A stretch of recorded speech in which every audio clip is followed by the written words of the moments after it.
Hello, Senior Stoner fans. It's the real Senior Stoner back at you for your Honey Badger and Bubbler Diamond Dab of the Day. Hello, everybody. Thanks for joining me. As always, when you enjoyed today's video, you know what to do. Hit the subscribe button, send a like, and I'll reply to all the comments. Let's get started with today's interesting topic. How many times have you heard the term, we all have choices to make in life? How many times have you heard the term, you've got to make good choices in life? Guess what? We have to make good choices in life. How? How do we make good choices in life? There are so many options. It's like being on a merry-go-round. So everybody yells in America, make good choices. Think about it. When you're a kid, you are trained to make good choices. Your parents try to make it so that when you make good choices in life, you get rewards. Even rewards beyond the present moment. Makes you feel empowered. Makes you feel content and comfortable when you make choices that are aligned with the type of person you want to be. So making good choices isn't just a cliche. It's something that we can actually do and take actionable steps to help make a better future for ourselves by the decisions that we make today.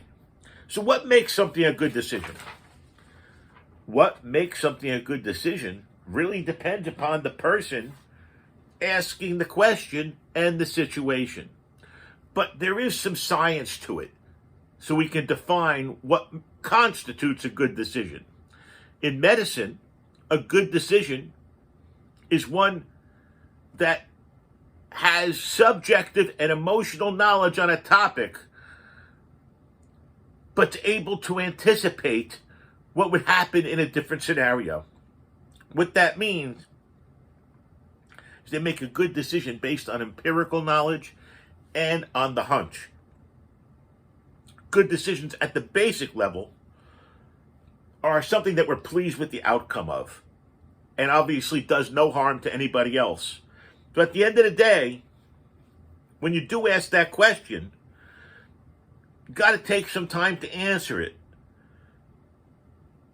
because it's harder to make the good decisions and figure out how to make them than it is to talk about them. So what is the process of making a bad decision? Well, when you make a bad decision, you almost instantly feel it. It could be guilt, it could be shame. Even if it's not in that instant moment, those emotions come soon after a bad decision's been made. You find out when you make a bad decision that you're just not acting consistently with who you are for good behavior. So you're going to have some sense of regret because you're acting inconsistent with who you really are down deep. So anytime the word bad's in front of a word decision, well, you know you're going to end up feeling bad. No one enjoys going through life with a sense of regret and guilt. So we got to learn how to make good choices in life. That's a good thing, or at least aim for it. So let's discuss how we're going to take the advice of our parents and make good choices. You got to ask yourself if the choice feels instinctively good. That's right, instincts. Good or bad? How does that decision make me feel? If the answer is bad, the recommendation is avoid making that decision. There are certain expectations and certain exceptions to the rule, but the vast majority are navigated by asking yourself that basic question. So, what happens? Got to research the outcomes. Unfortunately, you have to have knowledge before you can make that choice. It makes sense that you should try to be as informed as possible before making the choice. Because how are you supposed to make a good decision when you're not sure which one's the actual good one? Well, today you can use Google, you can research, you can call people who have experienced things like this before if you know them, friends, acquaintances. Maybe, since we have access to so many resources, when it comes to figuring out what to choose, you got to do some investigating to find out what choice is truly the good one. And in order to do that investigating, it's kind of a building process. You got to surround yourself with people who make good choices.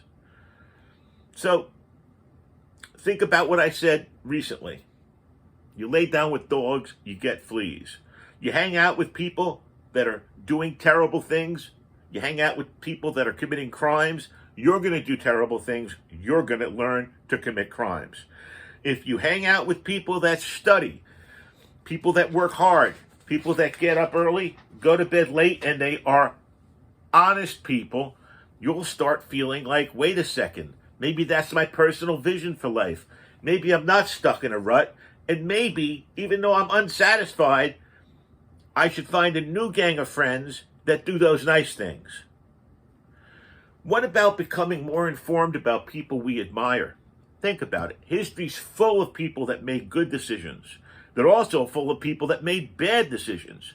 But the good news is that there are books, there's reading, there's movies, autobiographies, biographies about people we admire. Whoever it is, pick a person that you admire. Well, what was their code of conduct?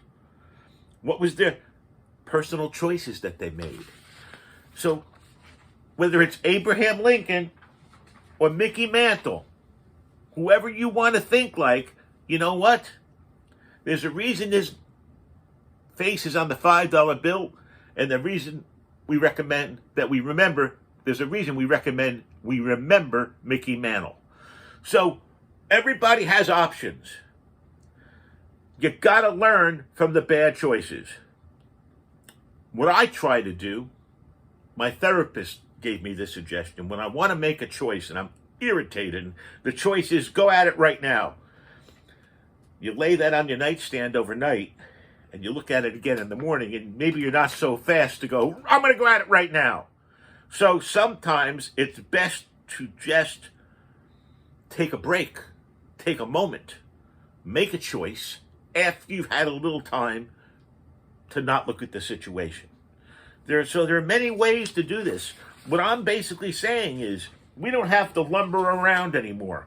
We don't have to lumber through life bouncing like a pool ball in a game of bumper pool. We can control and make good choices in life that are going to make us feel better about ourselves, be more productive. And you know what? It's not that hard to do.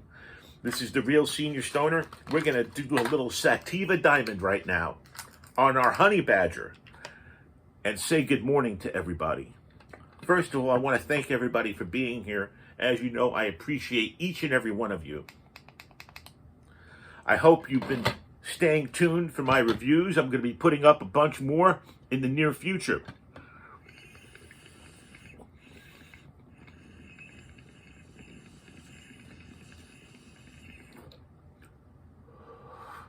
Honey Badger, like the Bic Click pen, first time, every time.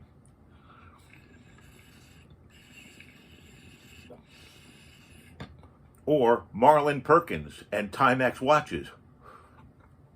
Takes a lick and keeps on ticking. Well, that's all for Senior Stoner today. Remember, make good choices. Take that extra minute. Reflect on what you're going to do before you do it so you can make the best choice in life possible. You know what to do. Hit that subscribe button. Send a like and reply to all the comments. Have a wonderful day. Thanks for being here for the Honey Badger Diamond Dab of the Day. Cheers, everybody. Have a wonderful day.